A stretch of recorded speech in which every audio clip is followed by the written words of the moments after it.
Welcome to bird media. నేను మీ పవన్ కృష్ణమూర్తి.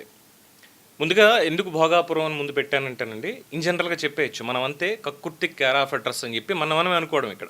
కానీ మళ్ళీ ఒకసారి ఈ ఇన్సిడెంట్ అనేది భోగాపురం ఎయిర్పోర్ట్ ఇనాగ్రేషన్ దగ్గర చోటు చేసుకుంది కాబట్టే ఆ పదం వాడాను తప్ప Bhogapuram international airport, Shri Alluri Sitaramaraju international ఎయిర్పోర్ట్కి ఎటువంటి ఒక అవమానకరమైనటువంటి వ్యాఖ్య దాని మీద చేయడానికి కానే కాదు, దాని విలువని తగ్గించడానికి కానే కాదు. ఇది మన యొక్క విలువని మనమే తగ్గించుకునేటువంటి ఒక వ్యాఖ్యానం అంతే.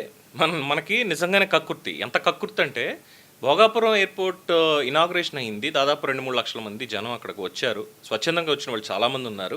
ముఖ్యంగా 13,000 మంది 13,500 మందితో గిన్నిస్ రికార్డ్ థింసా నృత్యం అనేటువంటి దాన్ని అక్కడ ప్రదర్శించారు. ప్రపంచవ్యాప్తంగా మన నృత్యానికి సంబంధించి ఒక చక్కటి సందేశాన్ని ప్రపంచానికి కూడా ఇవ్వడం జరిగింది. అంత ఆనందోత్సాహాల మధ్య చక్కగా ఎయిర్పోర్ట్ను ఓపెన్ చేసుకున్నాం. అయితే ఇక్కడ జగన్మోహన్ రెడ్డి గారు ఉదహరించిన, ఆయన అనని ఇంకొక అమ్మాయి 2019 ముందులో అన్నటువంటి మాట, ఎర్ర బస్సు కూడా రాని మా ఊరికి ఎయిర్ బస్ ఎక్కడి నుంచి వస్తుంది సార్, ఎయిర్పోర్ట్ ఎందుకు సార్? నిజమే, ఈ వీడియోలు చూస్తే నాకు అదే అనిపించింది. నేను మాత్రమే చూడాలా? చూడండి మీరు కూడా.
చూసారుగా,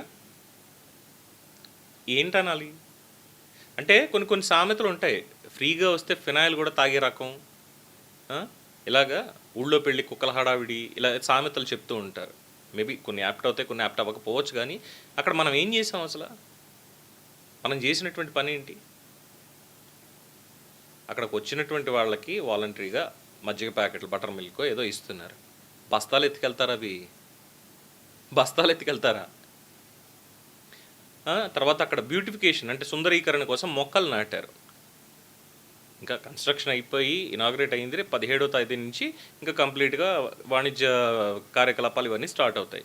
దానికి సంబంధించి ఎక్స్టీరియర్, ఇంటీరియర్ అన్నీ కూడా, ఇంటీరియర్ మొత్తం అంతా కూడా ఏ విధంగా పెట్టారనేది, అలాగే ఎక్స్టీరియర్లో మన ఈ లక్క బొమ్మలు వీటికి సంబంధించి ఇటుకొప్పాకవి అండ్ చక్కటి పూల మొక్కలు ఇవన్నీ కూడా పెడితే అదేదో మన సొంత ఆస్తి, ఏదో సొంత ఆస్తి ప్రభుత్వం ఇక్కడికి వచ్చి పీక్కెళ్ళమని చెప్పింది అన్నట్టుగా ఆ మొక్కలు పీక్కెళ్ళడం ఏంటి? ఆ మజ్జిగ ప్యాకెట్ల కోసం కొట్టుకోవడం ఏంటి? ఇంకా అక్కడ ఉన్నటువంటి ఆ వాటర్ ఫౌంటైన్ ఏదైతే ఉందో ఆ ఫౌంటైన్ దగ్గరికి వెళ్ళి చేసినటువంటి విచిత్రమైనటువంటి ఆ వేషాలు ఏంటి? ఏమనాలి మరి? ఇప్పుడు ఈ ఇంటర్నేషనల్ ఎయిర్పోర్ట్ ఇంటీరియర్ గురించి, అలాగే టెక్నాలజీ గురించి, అలాగే అక్కడ ఉన్నటువంటి సేఫ్టీ మెజర్స్ గురించి, వీటన్నిటి గురించి కూడా వీడియోస్ ప్రపంచవ్యాప్తంగా కూడా వైరల్ అయ్యాయి. అరే ఇంకా అద్భుతమైనటువంటి ఇంకో ఎయిర్పోర్ట్ వచ్చింది ఇండియాలో, వాళ్ళు ఎంత కన్స్ట్రక్టివ్గా దాన్ని బిల్డ్ చేశారు ఇది అని మాట్లాడుకుంటున్నటువంటి ఒక క్రమం. అలాగే ఎలాగ అవకాశాలు అనేవి ముందుకు వస్తూ ఉంటాయి ఉత్తరాంధ్రకి పెట్టుబడి అవకాశాలు రావడానికి, దీనికి ఒక ఒక జియో బ్రాండింగ్ అనాలి దాన్ని. జియో అంటే రిలయన్స్ కాదండి, టోటల్ జియో ట్యాగింగ్ అన్నట్టుగా జియో బ్రాండింగ్ అనాలి దాన్ని. గ్లోబల్గా మొత్తం అంతా Bhogapuram international airport, Shri Sitaramaraju Alluri Sitaramaraju international airport అక్కడ భోగాపురంలో నిర్మించారు. ఉత్తరాంధ్రకి ఇప్పుడు ఒక గేట్వేలా తయారయ్యింది. అక్కడి నుంచి ఎక్కడికైనా మనం ట్రావెల్ చేసుకోవచ్చు అంటూ ప్రపంచవ్యాప్తంగా కూడా ఒక అవేర్నెస్ అనేది, ఒక బ్రాండ్ క్రియేషన్ అనేది దానికి సంబంధించి ఉంటే, మరి వాళ్ళందరూ ఇప్పుడు పబ్లిక్లో మనం చేసినటువంటి ఈ పెంట పనులు ఏవైతే ఉన్నాయో వీటిని చూసి ఏమనుకుంటారండి? అంత కక్కుర్తా మనకి. ఇది కాదు, ఎందుకంటే చదువుకున్న వాళ్ళైనా సరే, చదువు లేని వాళ్ళైనా సరే ఇదే రకమైనటువంటిది. ఫ్రీగా వస్తే ఫినాయిల్ అన్నట్టుగా మొన్న మధ్యన బీహార్లో అయితే రోడ్డు వేస్తూ ఉండగానే రోడ్డును తవ్వి కాంక్రీట్ మొత్తం తవ్వుకెళ్ళిపోయారు. బీహార్లో జరిగింది ఇది. తర్వాత నేషనల్ హైవేస్కి సోలార్ ఇంట్రడ్యూస్ చేసినప్పుడు 2014లో అనేక చోట్ల, రాజస్థాన్ కావచ్చు, లేదంటే మధ్యప్రదేశ్లో కావచ్చు, బీహార్లో కావచ్చు, ఆ లైట్లు, పోల్స్ ఇవన్నీ దొంగతనం చేసి తీసుకెళ్ళారు లిటరల్గా. మా ఆస్తి అండి అది, నేను తీసుకెళ్తే ఏమైంది? రోడ్డు మీద కదా, మా ఇంటి దగ్గర పెట్టుకోవాలి, మా ఇష్టం. రోడ్డు తవ్వేయడం ఏంటండి? వేస్తున్నటువంటి రోడ్డు, కాంట్రాక్టర్ రోడ్డు వేస్తున్నాడు, వాళ్ళు తవ్వుకుని బకెట్లో తీసుకుని వెళ్ళిపోతున్నారు. దాన్ని ఏమనాలి మరి? ఇది ఒకటైతే రైల్లో వెళ్తాం కదా, అది వందే భారత ఇంకోట ఏదైనా కానివ్వండి, ఏసీ కోచ్లు ఎక్కుతాం కదా. ఇక్కడ రెండు చెప్పుకోవాలి. ఏసీ కోచ్లు ఎక్కుతాం కదా, చదువుకున్న వాళ్ళు ఉంటారు. ఆ ఏసీ కోచ్ల్లో తలగడ, దుప్పటి, టవల్ ఇస్తారు కదా, ఆ దుప్పట్లు దుబ్బుకెళ్ళడం ఏంటండి? మనం మాట్లాడుకున్నాం 6 నెలల క్రితం దీని గురించి మాట్లాడుకున్నాం మనం. ఇంత చదివి ఇంటి వెనకాల వచ్చారు అన్నట్టుగా ట్రైన్ ఎక్కి ఆ దుప్పట్లు దుబ్బుకెళ్ళడం ఏంటని వాళ్ళు చెక్ చేసి మొత్తం అన్ని తీసి బయట పెట్టారు, దొరికిపోయారు. పైగా వాళ్ళు ఎంబీఏ చదివిన వాడొకడు, ఎంటెక్ చదివిన వాడొకడు. మరి ఏమనాలి అక్కడ? ఇలా ఎన్నో ఎన్నో ఎన్నో మన పరువుని ఏంటంటే మనమే తీసుకుంటున్నాం తప్ప ఇంకొకటి కానే కాదు. భోగాపురం దగ్గర వీడియోలు చూసిన తర్వాత నాకు అనిపించింది అదే. ముందు రోజు ఎంత అద్భుతంగా గిన్నిస్ వరల్డ్ రికార్డ్ అంటే ఇంకా నయం, వాళ్ళ దాంట్లో ఈ ఫుటేజ్ ఏం దొరకలేదు. గిన్నిస్ వరల్డ్ రికార్డ్ బీబీసీ వాడు అయితే లండన్ నుంచి డైరెక్ట్గా టెలికాస్ట్ చేస్తాడు, కక్కుర్తిన కొడుకులందరూ ఇగో ఇక్కడే ఉన్నారు అని చెప్పని. మారమా మనం ఇంకా ఇప్పుడు కూడా? సరే, ఇక ట్రైన్లో అంటే మనకు సివిక్ సెన్స్ కూడా లేదు అనేది ఇక్కడ ఇంకోటి చెప్పుకోవచ్చు. నిజంగానే మనకు సివిక్ సెన్స్ లేదని చెప్పుకోవాలి. ఎందుకంటే ఇందాక ట్రైన్ ఇన్సిడెంట్ చెప్పుకున్నాం కదా, ఎక్కుతాం, చిప్స్ ప్యాకెట్లో, వాటర్ ప్యాకెట్లో, పల్లీలో ఏదో ఒకటి తింటాం, కింద పోసేస్తాం, చెత్త అలా వదిలేస్తాం. జంతువులైనా, వేటాడే జంతువులైనా పూర్తిగా తినేసిన తర్వాత ఆ ఎముకలు లాంటివి ఏమైనా ఉంటే అక్కడ కాళ్ళతో తవ్వి కప్పెట్టేస్తాయి దాంట్లో. వాటికి ఉంటుంది అంత డిసిప్లిన్, వాటికి ఉంటుంది. కానీ వాళ్ళకి మన బుద్ధిజీవి అంటాం కదా, మనిషిని జ్ఞానం ఉంది, సివిక్ సెన్స్ అనేది ఉంది అంటాం కదా. కానీ జంతువులతో పోలిస్తే మనకు ఉన్నటువంటి సివిక్ సెన్స్ గాడిద గుడ్డు, ఏమీ లేదు. జంతువుల ప్రపంచాన్ని మనం కబ్జా చేసి ఇష్టారీతిని చెత్తనా కొడుకుల్లో బతికేస్తున్నాం. చాలా సిగ్గుగా ఉంది మాట్లాడడానికి. చెత్త వెయ్యొద్దు అన్న చోటే చెత్త పడేస్తాం తీసుకెళ్ళి. నా ఇష్టం అన్నవాడు అడగడానికి. అప్పుడు భారతదేశం ఎదుగుతూనే ఉంటుందన్నమాట.